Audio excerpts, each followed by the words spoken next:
'Twas the strike before Christmas. 'Twas the night before Christmas, and because of the strike, not a writer was stirring except some scab named Spike.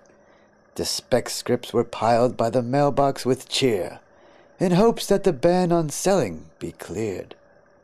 The execs were quite nervous, all snug in their towers, as dwindling strike profits eroded their powers, and Rupert in his kerchief and Redstone in his cap had just settled down for a rich person's nap.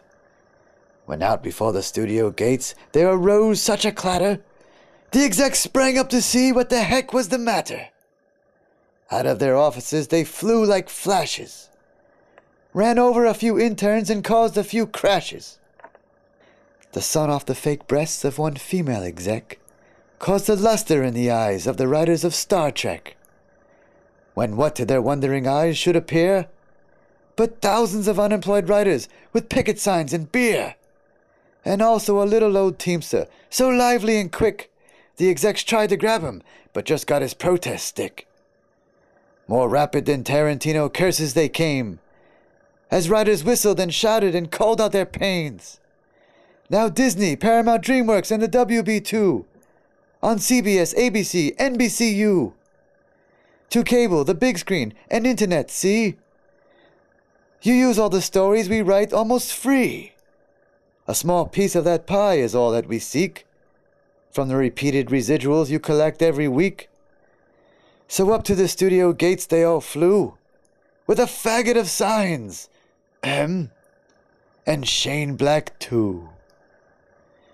And in a twinkling the execs heard at their doors the scraping and shaking of those damn writing whores.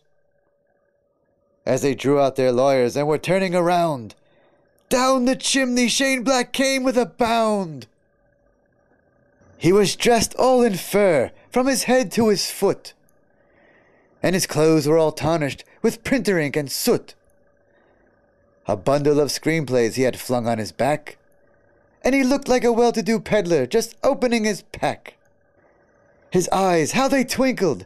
His dimples, how merry! His cheeks were like roses from some picket line sherry.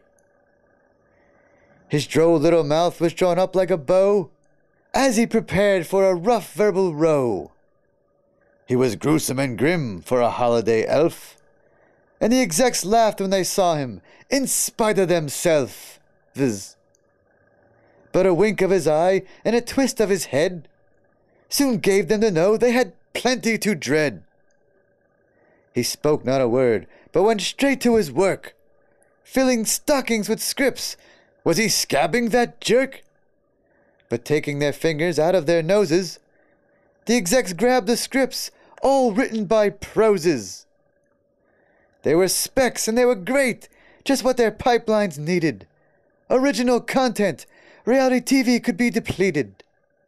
Then Shang sprang out of the gate, to his team gave a whistle, and away they all flew like the down of a thistle. But the execs heard them exclaim ere they mysteriously flew out of sight, "A fair percentage, you bastards, or we'll keep up the fight." And what happened then?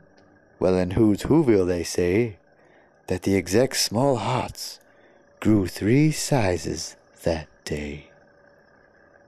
The end. Happy holidays from Very Perplexing Pictures. Visit the website.